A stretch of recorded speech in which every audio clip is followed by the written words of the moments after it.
Bien aimés, nous voyons que le parcours d'Abraham n'a pas été un parcours direct, un parcours sans faute. Nous avons vu le troisième dimanche qu'il y a eu un moment de faiblesse, un moment de doute, un moment où il a paniqué face à la famine à Canaan, face à la sécheresse, face à la difficulté. Il a douté. Juste pour dire que même s'il nous est arrivé de douter, même s'il nous est arrivé de tomber, cela ne doit pas nous empêcher de continuer. Nous devons nous relever et reprendre le chemin. Genèse chapitre 13, verset 1 au verset 12. Je lis la parole du Seigneur. Abraham remonta d'Égypte vers le Midi, lui, sa femme et tout ce qui lui appartenait, et Lot avec lui. Abraham était très riche en troupeaux, en argent et en or. Il dirigea ses marches du Midi jusqu'à Béthel, jusqu'au lieu où était sa tente au commencement, entre Béthel et Haï, au lieu où était l'autel qu'il avait fait précédemment. Et là, Abraham invoqua le nom de l'Éternel. Lot qui voyageait avec Abraham avait aussi des brebis, des bœufs et des tentes. Et la contrée était insuffisante pour qu'ils demeurassent ensemble, car leur bien était si considérable qu'ils ne pouvaient demeurer ensemble. Il eut querelle entre les bergers des troupeaux d'Abraham et les bergers des troupeaux de Lot. Les Cananéens et les Phéréziens habitaient alors dans le pays. Abraham dit à Lot, qu'il n'y ait point, je te prie, de dispute entre moi et toi, ni entre mes bergers et tes bergers, car nous sommes frères. Tout le pays n'est-il pas devant toi? Sépare-toi donc de moi. Si tu vas à gauche, j'irai à droite. Si tu vas à droite, j'irai à gauche. Lot leva les yeux et vit toute la plaine du Jourdain qui était entièrement arrosée, avant que l'Éternel eût détruit Sodome et Gomorrhe. C'était jusqu'à Soar comme un jardin de l'Éternel, comme le pays d'Égypte. Lot choisit pour lui toute la plaine du Jourdain, et il s'avança vers l'Orient. C'est ainsi qu'ils se séparaient l'un de l'autre. Abraham habita dans le pays de Canaan, et Lot habita dans les villes de la plaine, et dressa ses tentes jusqu'à Sodome. Les gens de Sodome étaient méchants et de grands pécheurs contre l'Éternel. Amen. Bien-aimé, Abraham revient de l'Égypte. Nous avons vu la dernière fois pourquoi il s'est rendu en Égypte. Parce qu'il n'y avait plus rien à manger à Canaan. Il est allé en Égypte parce qu'il avait entendu dire qu'il y avait à manger là-bas. Mais l'Égypte, c'était un lieu qui était pire même que la Mésopotamie d'où il était originaire. L'Égypte était un lieu d'adoration de faux dieux, un lieu de fétichisme, un lieu de mysticisme, un lieu où le véritable Dieu n'était pas adoré. L'Égypte, c'est le symbole même du monde. Abraham est arrivé à Canaan parce que Dieu lui a dit d'aller là-bas. Et là où Dieu lui a demandé d'aller, il se trouve qu'il y a la famine. Il se trouve qu'il n'y a rien à manger. Sa réaction aurait dû être celle de celui qui se tourne vers le Seigneur pour lui dire, c'est toi qui m'as dit de venir à Canaan. Si tu m'as dit de venir ici, c'est que tu prendras soin de moi. Même s'il y a la famine, je ne sais pas comment tu vas faire, mais tu vas me donner de quoi manger. Mais Abraham a douté, Abraham a paniqué, Abraham a eu peur. Il a entendu dire qu'en Égypte, il y avait de quoi manger. alors il a pris le chemin de l'Égypte. Mais il savait que l'Égypte était un lieu dangereux. Comme tout chrétien sait que le monde est un lieu dangereux. Mais il s'est dit, je vais aller chercher la solution là-bas et puis après je vais revenir. C'est ainsi qu'il s'est rendu en Égypte. En Égypte, les Égyptiens ont trouvé sa femme tellement belle qu'ils ont pris sa femme et ils l'ont donnée au roi de l'Égypte, à Pharaon. Et quand on lui a posé la question, il leur a dit non, que ce n'est pas sa femme et que c'est sa sœur. Abraham a menti pour se protéger. Il a menti parce qu'il se disait que s'il avouait que c'était sa femme, ces gens allaient le tuer. Le monde est dangereux. Le monde est un lieu de mensonge et de fausseté. Mais ce qu'Abraham avait oublié, c'est que le père du mensonge même s'appelle Satan. Et c'est lui le patron qui gère le monde. On ne peut pas aller sur son terrain, sur son territoire, et puis le duper, le tromper. Il s'est dit, je vais aller profiter de ce qu'ils ont là-bas. Il est allé, ils lui ont donné à manger. Ils lui ont donné des biens. Surtout quand Pharaon a pris sa femme, même alors là, on lui a donné des servantes et des serviteurs. Il est devenu même encore plus riche qu'auparavant. Mais imaginez, il a toute cette richesse et puis sa femme est dans la chambre de Pharaon. Il y a des richesses, même on les a, mais quand tu bouffes même, ton cœur même n'est pas en paix. Je suis sûr qu'à un certain moment donné, il a commencé à se repentir. Il a commencé à se dire, j'ai mal fait. Il a commencé à se dire, c'est une erreur. Il a commencé à prier et à demander pardon au Seigneur. Même si la Bible ne le dit pas, je crois que à un moment donné, il a commencé à tourner ses regards vers le Seigneur. Alors Dieu va intervenir. Le Seigneur permet que cela soit révélé à Pharaon. Et Pharaon apprend que ce n'est pas la sœur d'Abraham qui l'a pris, mais c'est sa femme. Il a commencé à avoir des problèmes. Dieu a frappé Pharaon. Alors Pharaon a dit, mais mon ami, tu m'as trompé. Prends ta femme et quitte mon pays. Il a été chassé même de l'Égypte. Il prend sa femme, il prend toutes les richesses qu'il a eues en Égypte et il ressort de l'Égypte. Bien aimé, l'une des questions que je me suis posée en lisant le début du verset 13, je me suis dit, mais au moment où Abraham revient, la famine est terminée ou elle continue? La Bible n'en parle pas, mais c'est une question que je me suis posée. Si la famine était terminée, je pense que c'est lui-même qui aurait décidé de revenir. Mais s'il n'a pas décidé par lui-même de revenir, c'est que sûrement la famine continuait. Mais là, on l'a chassé. On lui a dit, retourne, va-t'en. Il est revenu à Canaan. Sûrement, il est revenu retrouver la famille. Mais malgré ça, il n'est pas mort. Il a survécu. Peut-être dira-t-on, en revenant de l'Égypte, il est venu avec assez de nourriture. Mais s'il est revenu dans cette famine et qu'il a survécu, cela signifie qu'il aurait pu rester à Canaan et il aurait survécu. Il n'avait pas forcément besoin d'aller en Égypte. Il n'avait pas forcément besoin d'aller chercher la solution dans le monde. Le Seigneur était sa solution. Jésus est notre solution. Abraham revient. Et quand on lit les premiers passages, la Bible dit que quand il revient, il va directement là où, au départ, au commencement, quand il est arrivé à Canaan, il s'était installé. Il retourne à Bethel. Bethel signifie la maison de Dieu. Il retourne à la maison du Seigneur. La Bible dit qu'il retourne là où il avait bâti un hôtel. Là où il avait bâti un lieu pour adorer le Seigneur.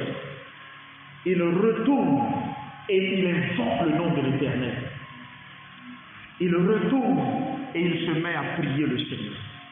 Je me suis demandé, mais quel pouvait être le contenu de la prière d'Abraham?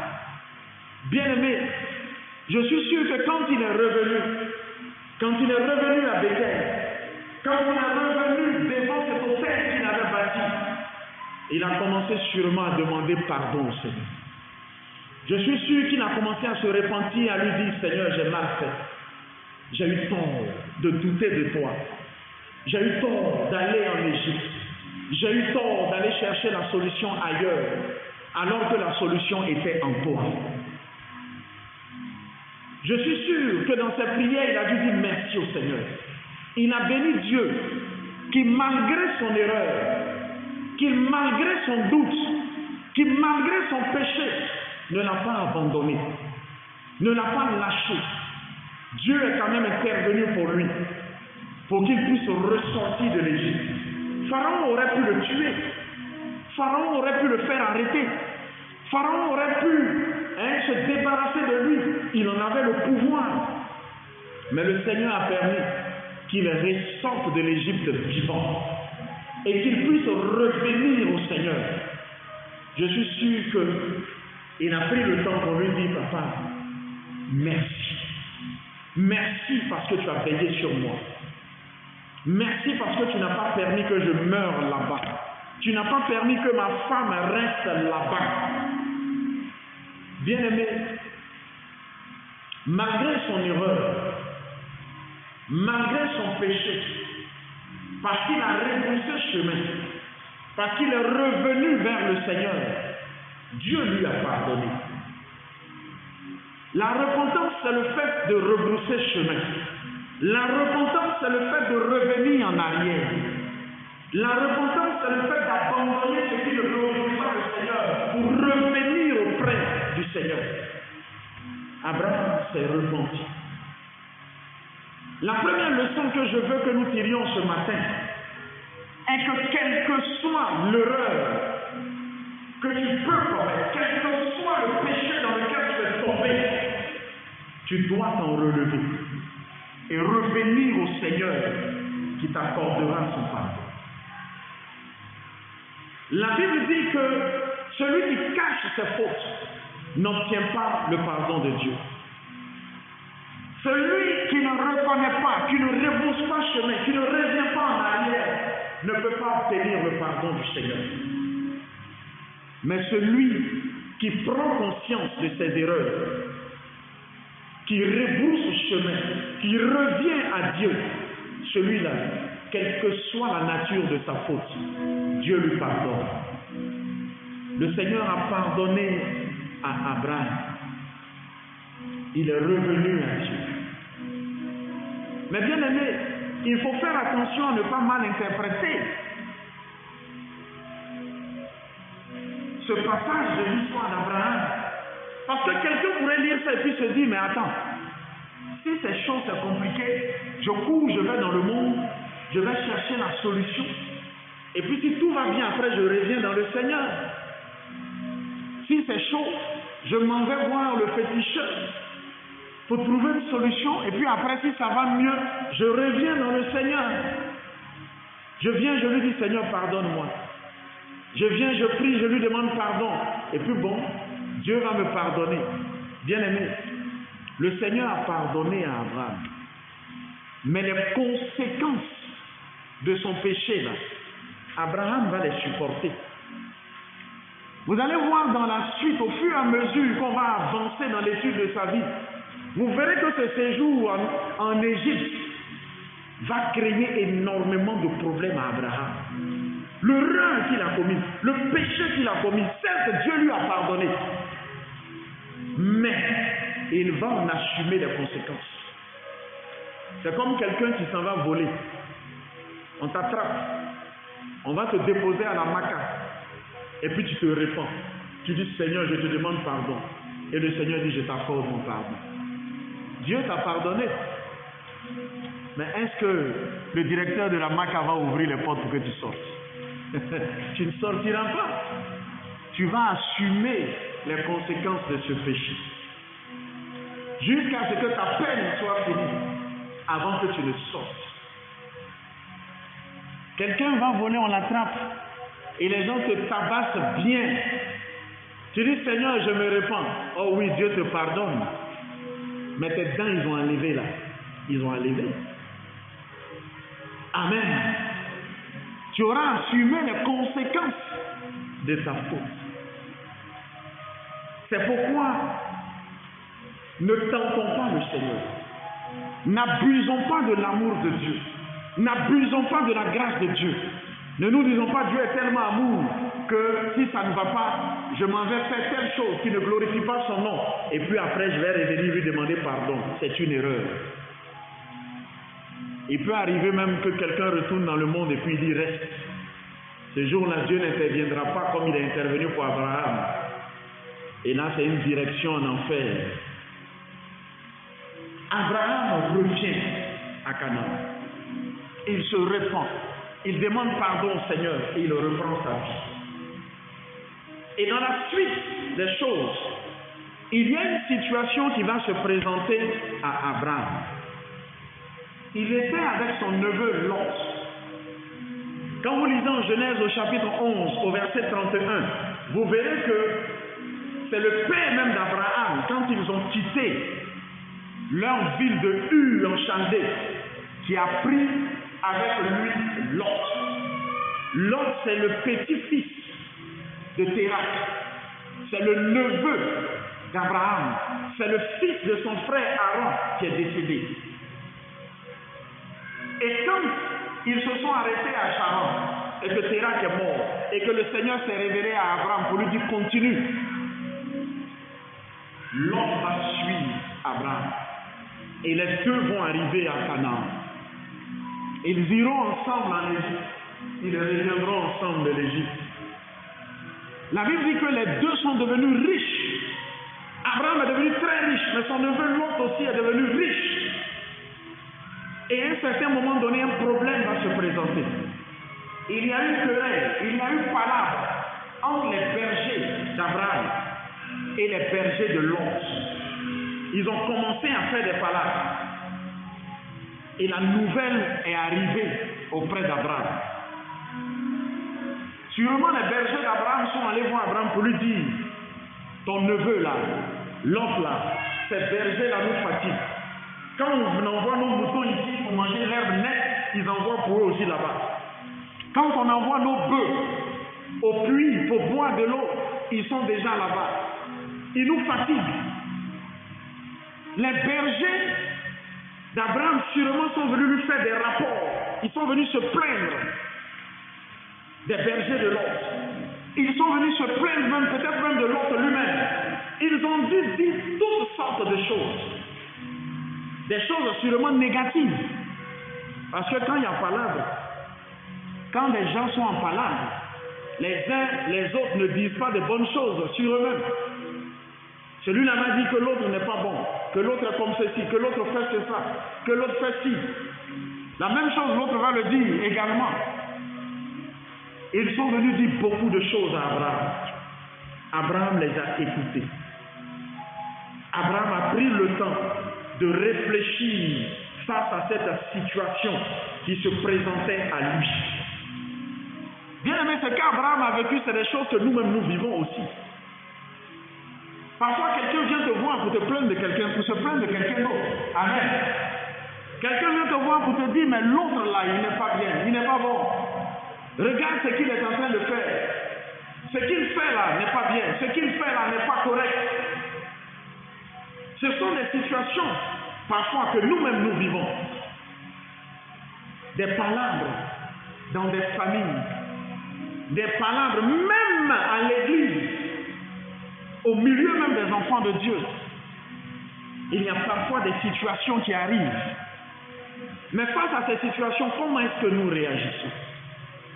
Comment est-ce que nous agissons? Abraham va prendre son temps. Abraham va réfléchir. Et Abraham va chercher la nature du problème. Quelle est la nature du problème? Ce qui va intéresser Abraham, ce ne sont pas les bergers de Lot. Ce qui va intéresser Abraham, ce n'est pas Lot lui-même d'abord. Mais quelle est la nature du problème? Qu'est-ce qui fait que ce palabre-là est arrivé? Qu'est-ce qui fait que les bergers de Lot et l'une de ces bergers ont commencé à se chamailler? Bien-aimés, parfois quand des situations arrivent, Parfois, quand nous entendons des choses, est-ce que nous cherchons la nature du problème? Est-ce que nous cherchons à connaître la source du problème? Parfois, nous laissons même la nature du problème et nous nous intéressons aux hommes. Dès qu'une situation arrive, nous nous intéressons à ceux qui sont impliqués dans la situation. Et parfois, c'est à ces personnes-là que nous nous attaquons automatiquement. Abraham aurait pu, quand il a entendu ça, dire, mais attends, mais les bergers de Lot, ils se prennent pour qui? Lot lui-même, là, il se prend pour qui? Mais non, c'est mon petit, c'est mon neveu. C'est à moi, Dieu a parlé de venir à Canaan. Je suis venu à Canaan, il a voulu me suivre, il est venu me créer des problèmes ici. Donc il est venu ici, là. Il ne sait pas que c'est moi, Abraham, qui suis le doyen, qui suis le chef. C'est moi qui commande ici. Mais attends, l'autre même, attends, vous dites, il a dit quoi même? Ah, ces bergers-là nous ont insultés là-bas. Et quand on a parlé même, ils disent que leur patron, l'autre même dit, il s'en fout. Ah! L'autre a dit ça. Mais l'autre même, il se prend même pourquoi? Je vais le chasser, ce l'autre-là. Il va retourner là où on est quitté, Canaan. Ici, là, c'est pour moi. On va faire une réunion de famille où on va lui dire, mais il n'a qu'à ramasser ses bœufs, ses trucs, et puis il n'a qu'à dégager. Abraham aurait pu réagir ainsi. Beaucoup d'entre nous peut-être auraient réagi ainsi. Mais Abraham ne va pas réagir comme ça. Abraham était empreint d'une grande sagesse. Et je prie que le Seigneur nous donne à nous aussi d'être empreint d'une telle sagesse. Abraham va réfléchir. Abraham va chercher à découvrir quelle est la nature du problème. Bien-aimé, la Bible dit au verset 6 de notre passage, la contrée était insuffisante pour qu'ils demeurassent ensemble, car leur bien était si considérable qu'ils ne pouvaient demeurer ensemble. Leurs bœufs, leurs moutons, tout ce qu'ils avaient là, c'était tellement beaucoup que l'endroit où ils étaient était trop petit. Le problème là n'était pas Lot. Le problème là n'était pas les bergers de Lot. Le problème n'était pas les bergers d'Abraham, ni Abraham lui-même.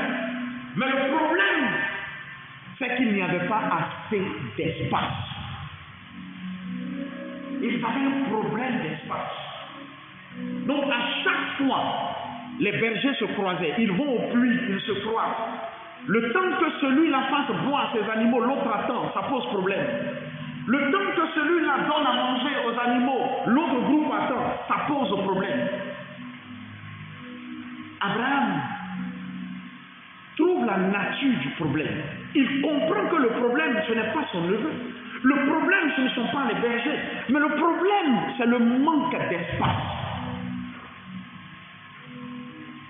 Alors Abraham se met à chercher la solution. Il se dit, il faut que nous trouvions une solution. Il analyse la situation avec lucidité, avec sagesse.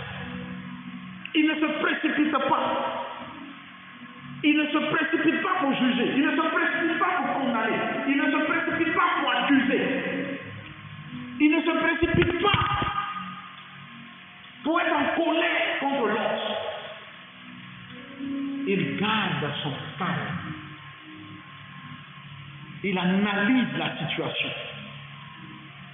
Et il comprend que s'il y avait assez d'espace, et que les bergers de l'autre avaient leur espace, et que lui, ses bergers avaient leur espace, les frottements, les rencontres qu'il y a eu, qui ont créé ces palabres-là, n'allaient pas exister. Ces palabres-là ne seraient pas arrivées. Ces situations-là ne seraient pas arrivées. Alors la solution, c'est d'avoir plus d'espace. Abraham va faire appel à son neveu Lot. Il va dire à Lot, et ça c'est quelque chose qui m'a marqué quand je lis ça. Au verset 8, Abraham dit à Lot, qu'il n'y ait point, je te prie, de dispute entre moi et toi, ni entre mes bergers et tes bergers, car nous sommes frères.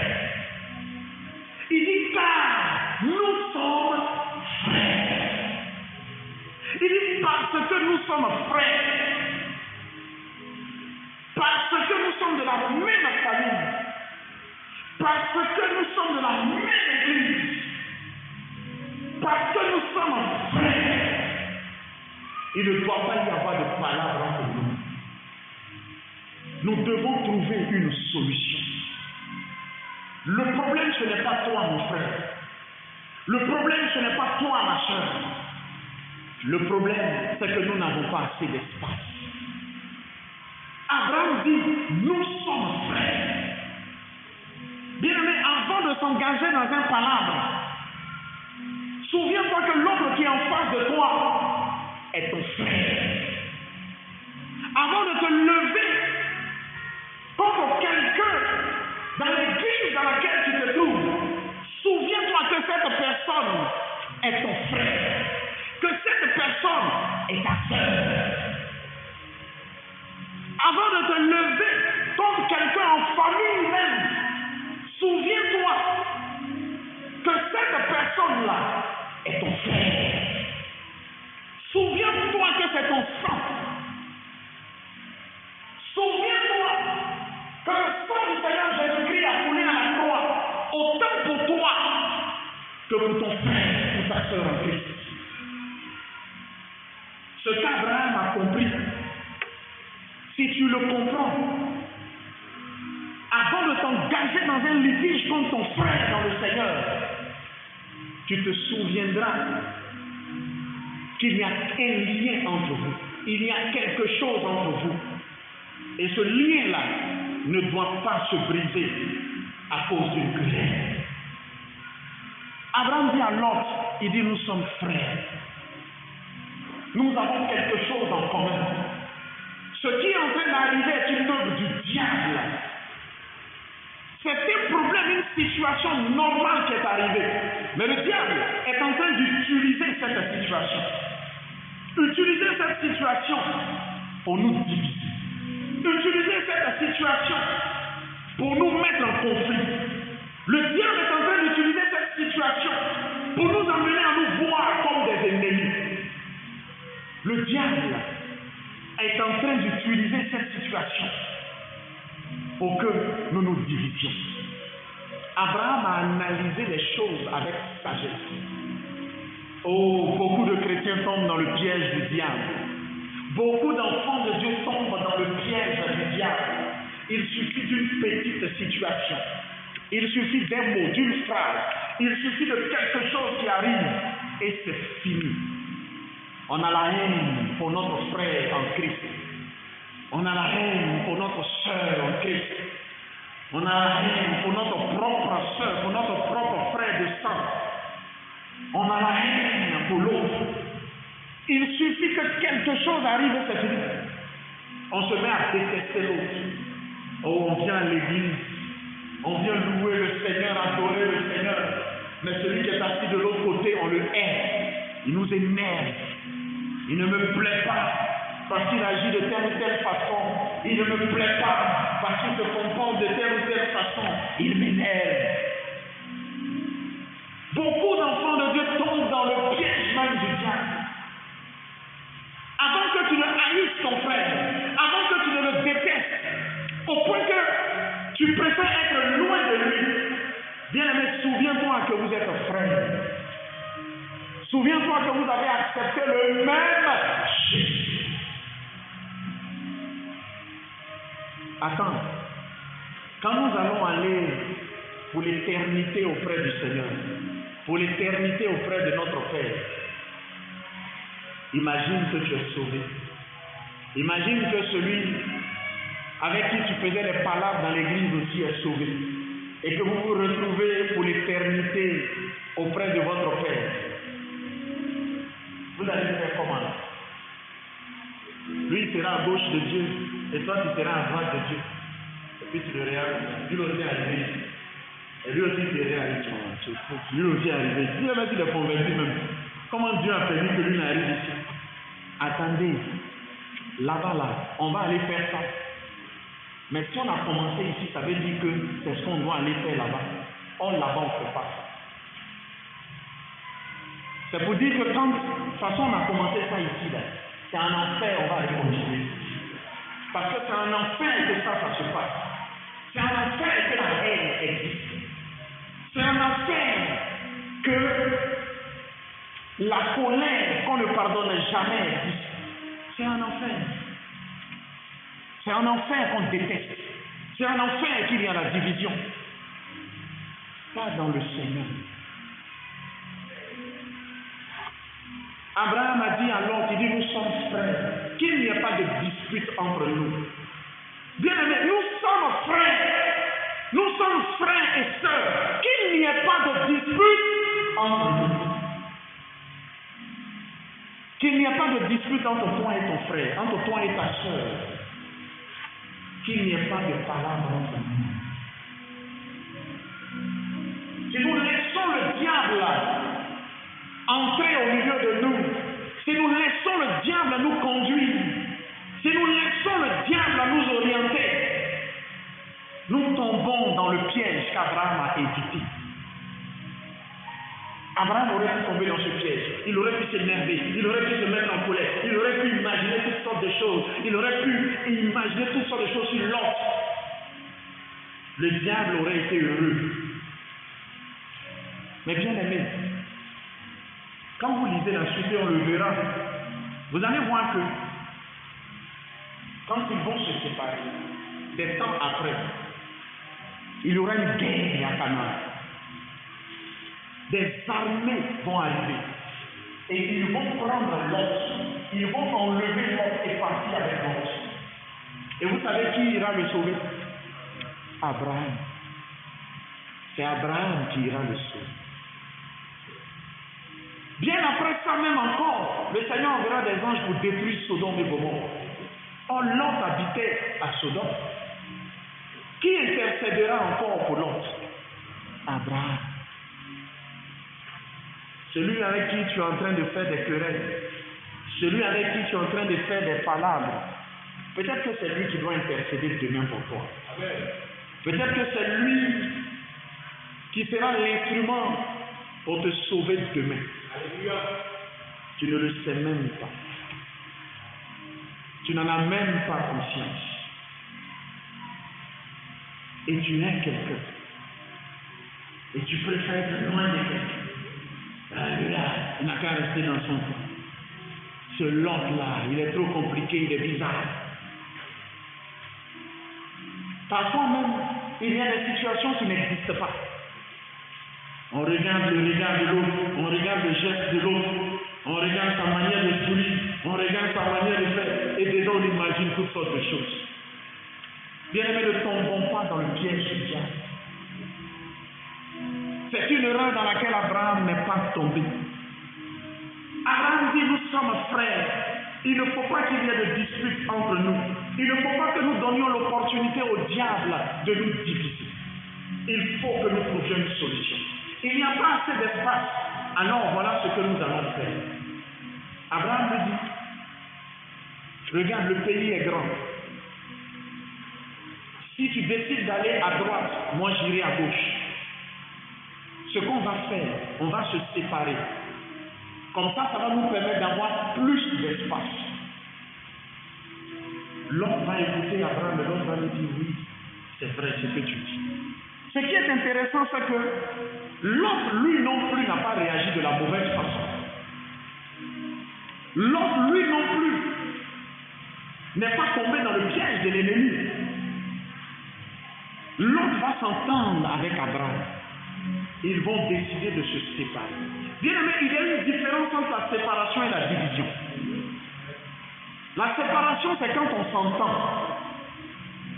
La séparation, c'est quand on se convient, on se met d'accord. Bon, au vu de la situation, va de ce côté, j'irai de ce côté. Quand on se sépare, on est toujours liés. Il y a un lien entre nous. Mais quand on se divise, il n'y a plus de lien. La division, c'est quand chacun part de son côté, sans qu'une solution ait été trouvée. La division, c'est quand chacun part de son côté, en étant dans la colère. La division, c'est quand le lien qui nous lie est brisé. le diable veut qu'on se divise.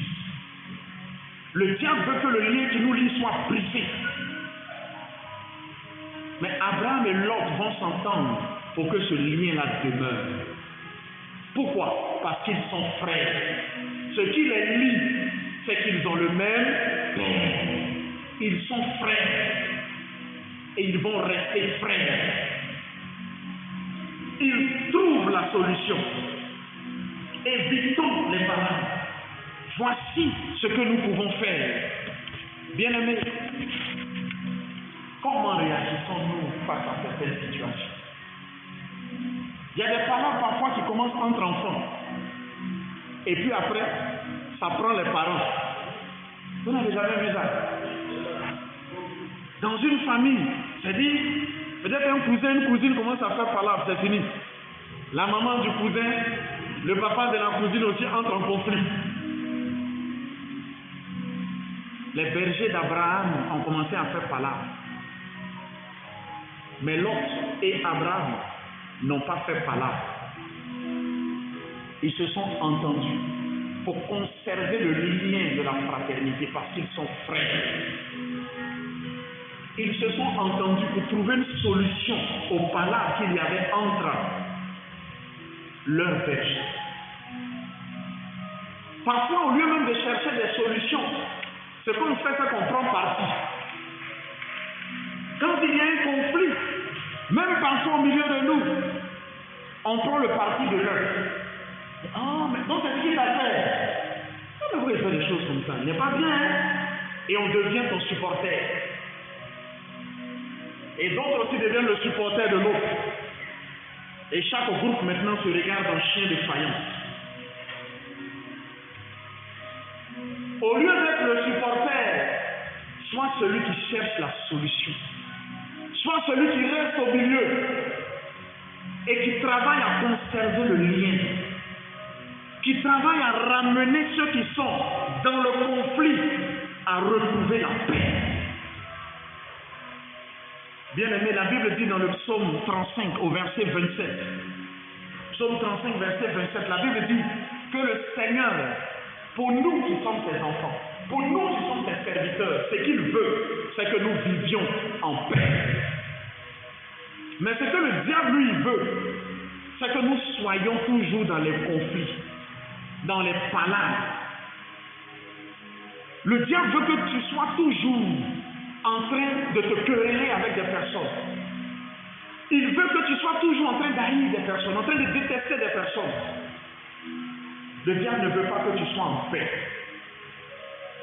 Or, la paix est une chose importante pour toi. La paix est une chose importante même pour ta vie. Bien aimé, le manque de paix tue le bonheur. Quand quelqu'un a trop de rancune dans le cœur, il y a des gens même qui marchent dans la rue et qui parlent tous les nerfs. Ils voient lui là, ça l'énerve. Il arrive ici, il voit même ses propres parents, ça l'énerve. Il arrive à l'église, même il voit des visages, ça l'énerve. Quand quelqu'un n'a pas la paix et que son esprit est toujours en conflit, ça tue son bonheur. Quand c'est comme ça, tu n'es pas heureux, tu es malheureux. Tu ne peux pas être heureux parce que ton cœur est toujours en conflit. Tu es toujours en conflit avec quelqu'un. Tu es toujours en conflit par rapport à quelque chose. Tout t'énerve. Même tu as tout, mais tu es malheureux. Bien aimé, le manque de paix tue la réflexion. Quand quelqu'un n'a pas la paix, il a du mal même à réfléchir. Parce que dès qu'il s'assoit et qu'il veut réfléchir, il commence à penser à celui qui l'a énervé. Il commence à penser à celui qui lui a parlé comme ça. Il commence à penser à celui qui lui a agi de telle ou telle façon vis-à-vis de lui. Le manque de paix tue même la réflexion. Quand c'est comme ça, tu as du mal même à réfléchir à de bonnes choses. Le diable est toujours là. Dès que tu veux réfléchir à quelque chose de bon, il dit, ah, tu vois non, c'est qui t'ont fait là même là, c'est pas bon, hein? Ah! Et tu es là, tu ne fais que méditer le mal dans ton esprit, tu ne fais que méditer le mal dans ton cœur. Le manque de paix tue l'inspiration. Quelqu'un qui n'a pas la paix du cœur,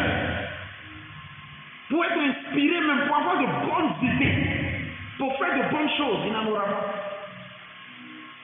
Ça joue même sur ton efficacité, ça joue même sur le travail que tu accomplis. Quelqu'un qui n'a pas la paix, il y a des accidents même qui arrivent, parce que celui qui est au volant, son esprit là même là, n'est pas sur la route. Il est au volant et puis il est en train de penser à tous ceux qui l'ont énervé le matin avant qu'ils ne sortent même de la maison. Et à force de penser à eux-mêmes, son esprit commence à vagabonder. Le temps qu'il s'en rende compte, voici un autre véhicule et part. Le manque de paix détruit même la santé.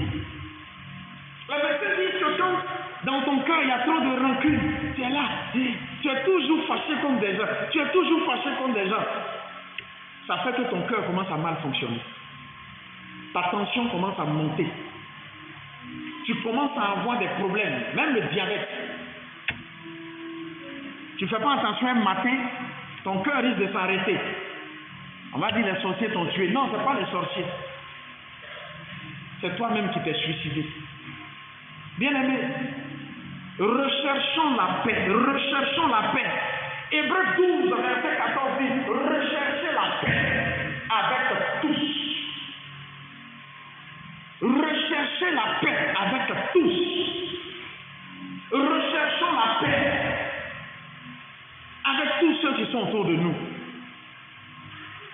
Tant que ça dépend de toi, recherche la paix avec tous ceux qui sont autour de toi. N'entretiens pas des conflits inutiles. S'il y a des situations qui arrivent, cherche à savoir quelle est la nature du problème et cherche la solution. Ne cherche pas automatiquement à t'attaquer à des personnes.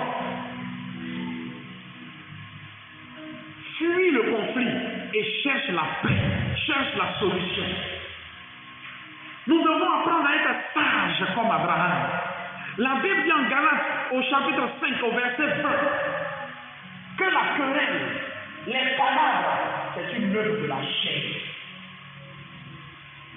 En Galates 5, au verset 20, la Bible cite les œuvres de la chair. Et dans les œuvres de la chair, la Bible cite les querelles, les palabres. C'est notre chair qui nous pousse toujours à être dans des palabres, à être dans des conflits. Ce n'est pas l'Esprit de Dieu qui te pousse à faire ça. Si tu es tout le temps dans des palabres, tout le temps dans des conflits, comprends que c'est ta chair qui te pousse à ça. Tu es conduit par ta chair. Et si tu es conduit par ta chair, c'est que tu es conduit par le diable. Les querelles sont un fruit de la chair. La Bible dit en Galates au chapitre 5 au verset 22 que la tempérance, la maîtrise de soi, l'amour, ça, ce sont des fruits de l'esprit. Dans les fruits de l'esprit, on cite la paix. La paix même est dedans, dans le fruit de l'esprit. Voilà ce que le Saint-Esprit produit en nous. Mais si en toi, tout ce qui est produit n'est que colère, n'est que palabre, n'est que querelle, fais attention, tu es en danger. Ça veut dire que le Saint-Esprit est en train d'être étouffé. Et c'est un autre esprit qui est en train d'agir. Nous devons rechercher la paix. La Bible dit en Proverbe, au chapitre 17, au verset 14, Proverbe 17, 14, dit que commencer une querelle, commencer un palabre, c'est comme ouvrir une digue. Vous savez ce que c'est qu'une digue? Une digue, c'est quelque chose qu'on met pour empêcher l'eau de circuler. C'est-à-dire l'eau coule quelque part, c'est comme un barrage. L'eau coule quelque part, on vient, on met peut-être, je ne sais pas, on met la terre, de sorte à ce que ce soit à un certain niveau pour ne pas que l'eau puisse passer. C'est ça qu'on appelle une digue. Proverbe dit que commencer une querelle, commencer un palabre, c'est comme si on ouvre une digue. Si on ouvre la digue, qu'est-ce qui se passe? L'eau qu'on essaie de bloquer, qu'on essaie de retenir, c'est comme un barrage qu'on ouvre. Qu'est-ce qui va se passer? L'eau va venir avec force. Et quand l'eau va venir avec force, l'eau va faire quoi? L'eau va nous détruire. Quand on commence une querelle, quand on commence un palabre, on ouvre la porte à la destruction. C'est comme si on ouvre la porte, on dit à Satan, on dit aux démons, venez pour détruire. On donne l'opportunité au mal de pouvoir agir.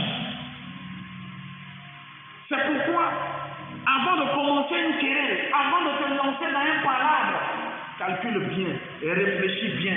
Parce que ce que tu commences là, tu ne sais pas ce que ça va produire. Parfois même les guerres qu'on voit là, ça commence par des petites choses. Ça peut commencer par une querelle. Deux personnes se frappent quelque part. Chacun retourne chez lui. Lui là s'en va, il dit pour lui là-bas. L'autre s'en va, il dit pour lui là-bas. Et comme la sagesse n'habite pas les gens, ils disent, oh, c'est ce qu'ils ont fait.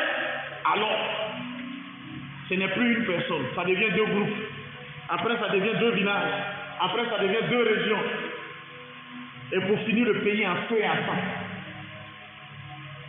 Commencer une querelle, c'est ouvrir la porte même au diable, c'est ouvrir la porte même à l'ennemi. C'est pourquoi la Bible dit en 2 Timothée au chapitre 2, au verset 23, 2 Timothée 2, 23, la Bible dit évitez les querelles, évitez les palabres, évitez les conflits, évitez de vous lancer dans des palabres.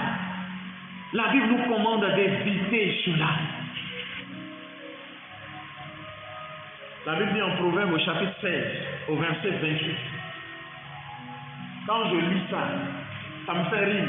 La Bible dit, les pervers excitent les querelles. Il y a toujours des gens qui sont des instruments pour exciter des palabres, pour exciter des querelles. Et même dans le Seigneur, on en trouve. Ah, mais il a dit quoi? Ah, mais tel frère a dit quelque chose. Ah, mais ce gars-là, il ne t'aime pas. Lui-même, est-ce que c'est pas un bon frère?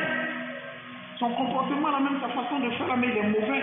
Et ça, il n'a pas commencé. Pas maintenant, il a commencé ça sur toi. Hein? Il y a longtemps. À chaque moment, quand il vient, la façon dont il te regarde là. Moi, j'ai remarqué ça. Hein? La façon dont il te regarde là. Non. Sauf s'il te gagne, il va te tuer. Il n'est pas bon, hein? Il y a des gens comme ça qui sont là. C'est comme un feu qu'ils soufflent, ils allument, ils soufflent pour que le feu grandisse. Et la haine grandit dans ton cœur. Et toi aussi tu es là. La Bible appelle de telles personnes des pervers qui excitent les querelles.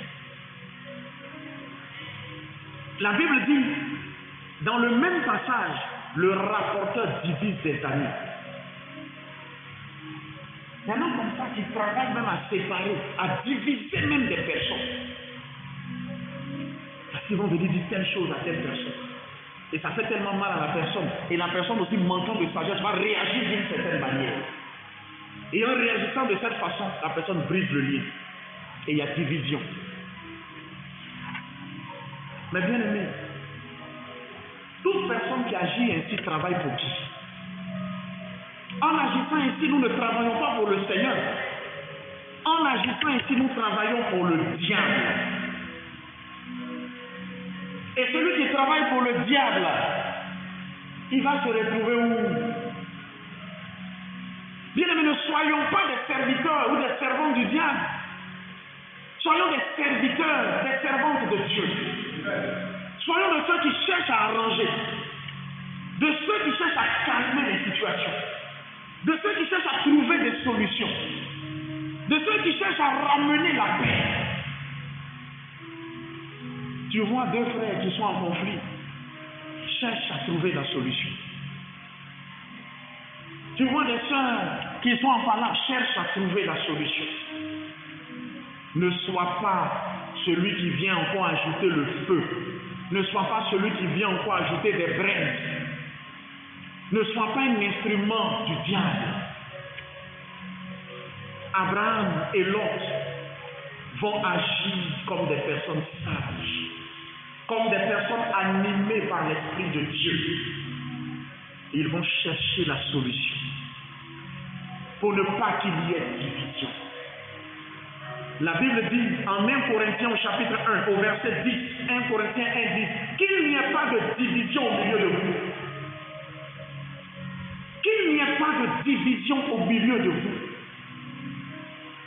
On peut être chrétien, on peut être même dans la même église et puis on est divisé. On peut être dans la même église et puis il n'y a pas de lien entre nous. Il n'y a rien. Nous nous appelons frères, nous nous appelons sœurs.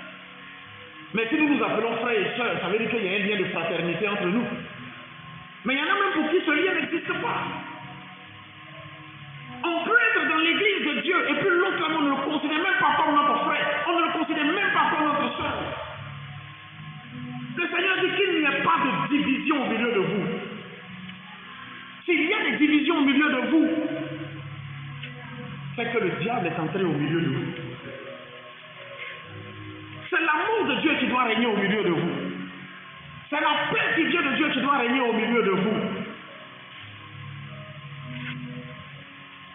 La division ne vient pas de Dieu. La division vient du diable. La deuxième leçon que je veux qu'on tire de cette partie de l'histoire d'Abraham, c'est que quelles que soient les situations qui vont se présenter à nous, quels que soient les problèmes, ne nous précipitons pas pour réagir. Cherchons la nature du problème et trouvons sa solution pour que la paix revienne. Quels que soient les problèmes qui vont se présenter à nous, ne nous précipitons pas pour réagir. Cherchons la nature du problème et trouvons la solution. Bien-aimés, si nous ne sommes pas ceux qui travaillent à réconcilier et que nous travaillons à diviser, mais nous allons rendre des comptes violents et terribles. Un jour, nous allons nous retrouver devant le Seigneur et le bilan va se faire. On met le tableau, on dit bilan. On dit il a évangélisé combien d'âmes? Il a envoyé combien d'âmes au Seigneur? 0. On dit il a chassé combien de personnes de l'église? 52. On dit Satan, prends ton garde. On s'en va avec toi. Tu ne construis pas, tu détruis. Bien aimé, travaillons au contraire à construire. Travaillons à ce qu'il y ait la paix. Travaillons à ce qu'il y ait l'amour entre nous. Nous sommes frères. Si nous sommes frères, nous devons agir en tant que frères, en tant que sœurs, les uns vis-à-vis des autres. Abraham et l'autre trouvent la solution. Ils décident de se séparer. La séparation n'est pas quelque chose de mauvais. Bien aimé, le plus bel exemple de séparation qu'on peut donner, c'est Genèse chapitre 2, verset 24. Genèse 2, 24 dit, et l'homme quittera son père et sa mère et s'attachera à sa femme et ils deviendront une seule chair. Dieu dit que tu dois quitter ton papa, tu dois quitter ta maman, tu dois te séparer d'eux pour t'unir à ta femme. Mais quand tu te décales, quand tu te sépares et que tu t'es marié, tu es dans ton coin là, est-ce que tu ne connais plus ton papa, tu ne connais plus ta maman? Tu la connais toujours. Le lien qui existe entre vous existe toujours. Même si vous ne vivez plus ensemble, mais le lien là existe toujours entre vous. C'est ça la séparation. Quand il y a séparation, le lien existe toujours. De temps en temps, tu t'en vas voir papa. De temps en temps, tu t'en vas voir maman. Mais la division, c'est que je ne vais plus là-bas. Eux aussi ne viennent plus ici. C'est ça la division. La séparation vient de Dieu, mais la division ne vient pas de Dieu. Genèse 2, 24, c'est la même chose que la situation que Abraham et l'autre ont vécu. Il n'y avait pas assez d'espace pour eux. Bien aimé, c'est la même chose. Quelqu'un qui se marie et puis il vit en famille. À un moment donné, le problème d'espace va se poser. Ceux qui t'ont mis au monde là ont fait leurs enfants, ils sont là. Toi aussi, ils t'ont mis au monde, tu fais pour toi et puis vous êtes là. Les petits-enfants, les neveux, les cousins, les tontons et les tantis sont mélangés. Ils commencent tous à courir dans la cour, ils deviennent emmerdants. À un moment donné, les palabres commencent. C'est la même chose. On dit il y a deux enfants qui se sont frappés. Et les parents aussi se mélangent dedans. Eux aussi commencent à se frapper. Les papas commencent à se frapper. Ça commence à devenir compliqué. Mais la solution, c'est quoi? C'est de se séparer. C'est la même chose. Et souvent, quand ces genres de situations arrivent, parce qu'à Beaunois, ça, il y en a trop. C'est l'un des gros problèmes de Beaunois. Quand ces situations-là arrivent, les gens ne regardent pas la nature du problème. C'est qui le regarde, c'est l'autre. Non, mon frère, il est trop mauvais. Mais parce qu'il a bastonné mon fils hier. Est-ce que lui, il prend son enfant comme ça? Il est trop mauvais. Il ne m'aime pas. Mais le problème, ce n'est pas lui. Le problème, ce n'est pas toi. Le problème, c'est que vous ne devez pas être là ensemble. Voici la nature du problème. Quand tu comprends la nature du problème, tu n'as pas besoin de haïr l'autre. Tu n'as pas besoin de le détester. Tu comprends que si tu es dans ton coin et qu'il est dans son coin, vous aurez une entente parfaite.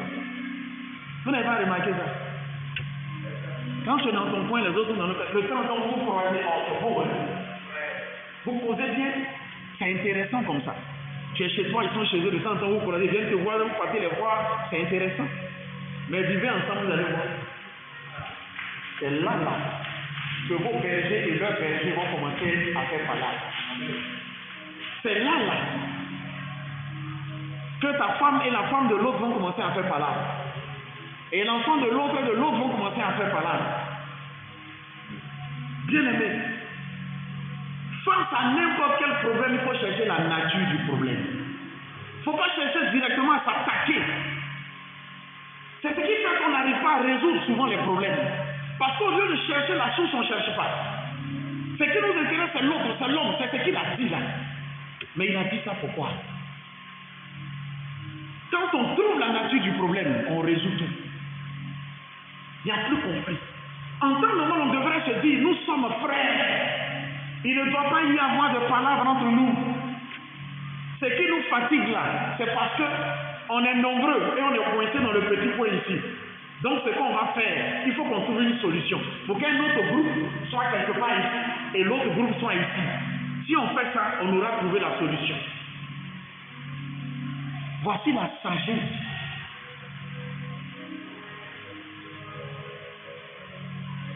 Cette sagesse-là doit nous habiter. Face à n'importe quelle situation, il faut chercher la nature du problème. Laisse l'homme là d'abord. Face à n'importe quelle situation, il faut faire attention à l'implication du diable. Pense à Satan. Dites-moi que la situation qui vient de naître là, le problème qui a commencé là, si vous ne trouvez pas sa solution rapidement, Satan va rentrer dedans. Et là, il va gâter même. Ça va devenir la division même totale. Alors que l'avenir, en Genèse, au chapitre 19, c'est Abraham qui intercède pour l'homme. Les anges s'en vont détruire Sodome et Gomorrhe. Ils passent sur le chemin d'Abraham. Abraham les reçoit. Il lui dit, voici ce qu'on s'en va faire. Abraham lui dit, à Sodome, à Gomorrhe, là, il y a mon neveu là-bas. C'est injuste. C'est quelqu'un qui est bien. Il ne peut pas mourir avec ceux qui sont là-bas, c'est pas possible. Il faut le voir prier, en train de prier pour l'autre. Pourquoi? Parce qu'il considère que c'est son frère. C'est son frère dans le Seigneur. Mais quand nos cœurs même sont divisés, même pour prier pour l'autre, on ne le peut pas. Parfois même on est en église, mais est-ce qu'on peut prier même pour quelqu'un d'autre même dans l'église? C'est-à-dire que tu t'énerves tellement même que tu ne peux pas prier même pour lui. On dit, l'homme est en danger à Sodome et Gomorrhe. On arrivera là-bas avec force et détail. Si c'est de nos jours là, dans notre contexte, il y a d'autres même qui vont rire. Voilà! Un petit impoli comme ça, quand on lui parlait, on ne connaît pas. Il va mourir à Sodome là-bas. Mais Abraham se met à prier pour lui. Il prie pour que l'homme soit sauvé. Abraham donne comme solution, il dit, si tu vas à droite, j'irai à gauche. L'homme doit faire un choix. Mais bien aimé, en opérant ce choix, l'homme va faire une erreur. Il va faire une bêtise. Abraham dit, le pays est grand. Si tu vas à droite, j'irai à gauche. Si tu vas à gauche, j'irai à droite. L'autre choisit où tu veux aller. Et lorsqu'il regarde, il voit la plaine du Jourdain. Il voit le coin est beau, c'est bien arrosé. Il sait que là-bas, il va trouver de la bonne herbe pour ses animaux. Il a regardé avec ses yeux. Il dit, c'est là que je choisis. J'irai là, de ce côté-là, du côté de Sodome. Mais l'autre commet une erreur. Bien aimé, il y a une erreur que l'autre va commettre. Et cette erreur va lui créer beaucoup de problèmes. Quand le Seigneur a fait la promesse de Canaan, il a fait la promesse à qui? Il a fait la promesse à Abraham. Il n'a pas fait la promesse à l'autre. Le porteur de la vision de Canaan, c'est Abraham. En ce moment, c'est Abraham qui doit choisir pour lui. C'est Abraham qui doit lui dire, va de tel côté. Mais Abraham, dans son humilité, Abraham lui dit, choisis. L'autre aurait dû dire, mon oncle, parce que c'est son oncle. Il aurait lui dit, mon oncle, c'est toi que j'ai suivi à Canaan. C'est à toi que Dieu a parlé. Je ne peux pas me lever et puis prendre une décision. Il faut que toi tu dises quelque chose. C'est en fonction de ce que tu vas dire là que je pourrai m'orienter. Non seulement Abraham était son oncle, mais Abraham était son père dans la foi. Parce qu'Abraham était celui à qui Dieu avait parlé. C'est Abraham qui pouvait dire, alors Dieu m'a parlé. Il dit, allons à Canaan. Que ne restons pas à Charan, allons à Canaan. C'est Abraham qui avait cette vision. C'est lui que le Seigneur a mis devant. Dieu n'a pas parlé à l'autre. L'autre connaissait Dieu au travers d'Abraham. Il aurait dû dire, mon papa, pardon, il faut bien regarder. Ah, moi je ne peux pas choisir. Le pays là, c'est pour toi. C'est dans tes mains. La partie que tu veux me donner là, donne-moi. Mais moi je ne peux pas décider. Je ne peux pas choisir. Mais l'autre ne va pas agir ainsi. L'autre regarde et l'autre lui-même opère son choix. Bien aimé, Abraham était un homme humble. C'était quelqu'un de simple. Et souvent l'humilité peut amener celui qui est en face à réagir vis-à-vis de l'autorité même de la mauvaise façon. Regardez comment Abraham appelle l'autre. Il dit, nous sommes frères. Ce n'est pas son frère, c'est son Dieu. Mais il dit, nous sommes frères. Regardez comment il s'abaisse. Regardez comment Abraham fait preuve d'humilité. Il s'abaisse. Il dit, on est frères. L'humilité d'Abraham va être un facteur qui va tromper l'autre. Vous savez, souvent quand quelqu'un est humble, on a l'impression que on peut agir comme on veut à son égard. On peut même lui manquer de respect. On a l'impression qu'on est plus intelligent même que lui. On a l'impression qu'on voit les choses mieux même que lui. Mais l'humilité est un leurre. C'est dangereux. Quand tu es en face de quelqu'un qui fait preuve d'humilité, fais attention. Parce que c'est un piège. L'humilité parfois nous pousse même à ne pas respecter celui qui est humble. L'être humain aime se soumettre à celui qui est autoritaire. Il y a une maman qui m'a dit, une servante de Dieu. Cette dame-là, quand elle arrive à l'église, c'est comme le général de l'armée arrivé. Quand les gens la voient de loin, ça court, tout le monde est à son poste. Les gens tremblent comme ça. Même quand on dit à quelqu'un, telle chose, il faut faire, qu'est-ce que maman a dit de faire? Qu'est-ce que maman a donné l'autorisation de faire? C'est des trembles comme ça, des grands garçons. C'est une femme d'autorité. Elle m'a dit, Roger, si tu ne les terrorises pas, ils ne te respecteront pas. Et ce qu'elle dit est vrai. Quand tu ne terrorises pas, on ne te respecte pas. Mais est-ce que Jésus a terrorisé ses disciples? Est-ce que Jésus terrorisait ses disciples? Est-ce que Jésus était une terreur au milieu d'eux? Quand les gens sont arrivés à Gethsémani pour l'arrêter, ils étaient obligés de demander à Judas, c'est lequel? Tellement le type même ressemblait à ses disciples.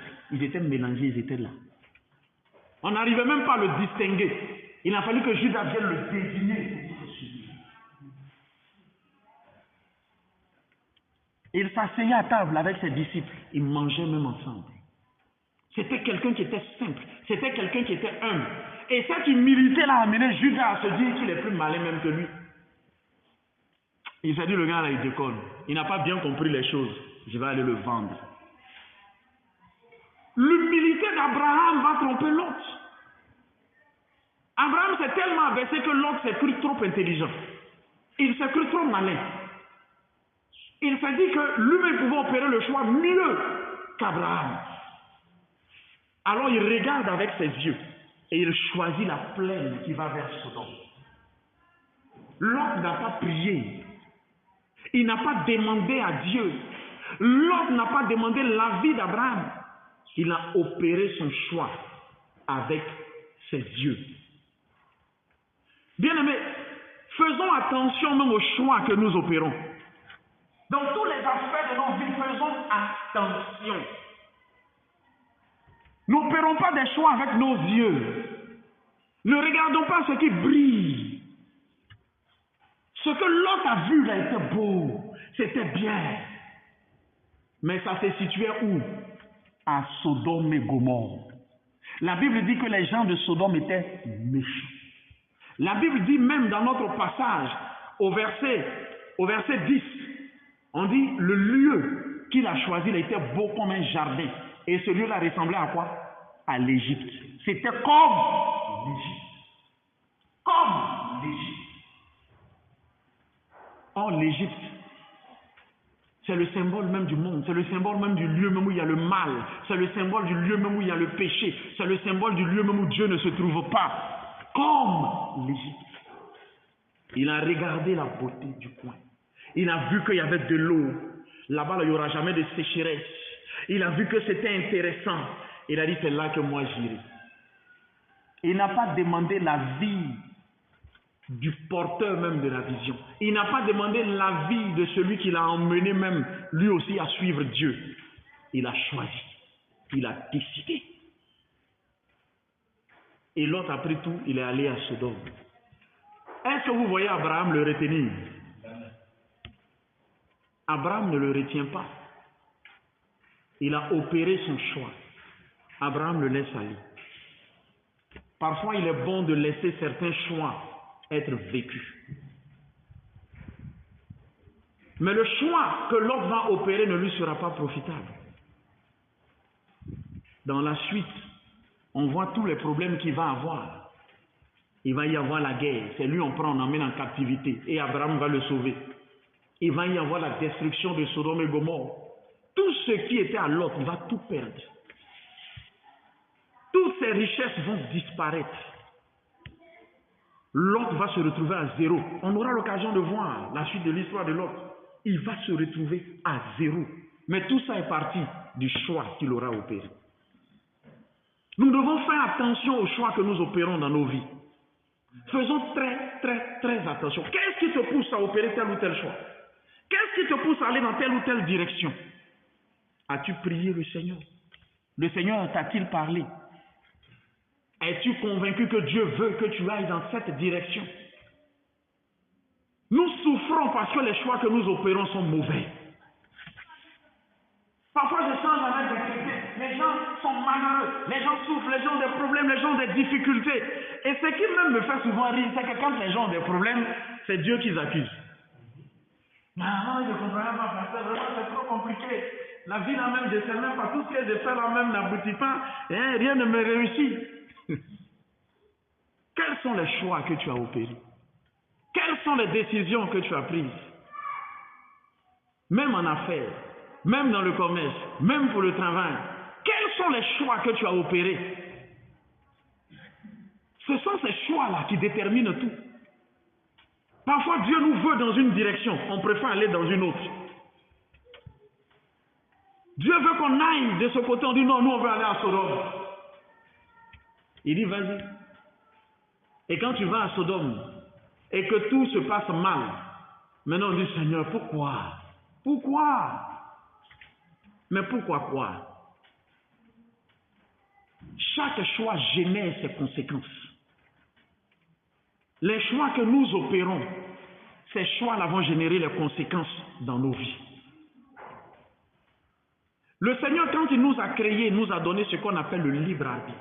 Souvent, les gens disent, oui, mais alors Dieu me voit, il m'en va dans un truc et puis il me laisse partir. Quand le diable s'est présenté à Adam et Ève, Dieu était là.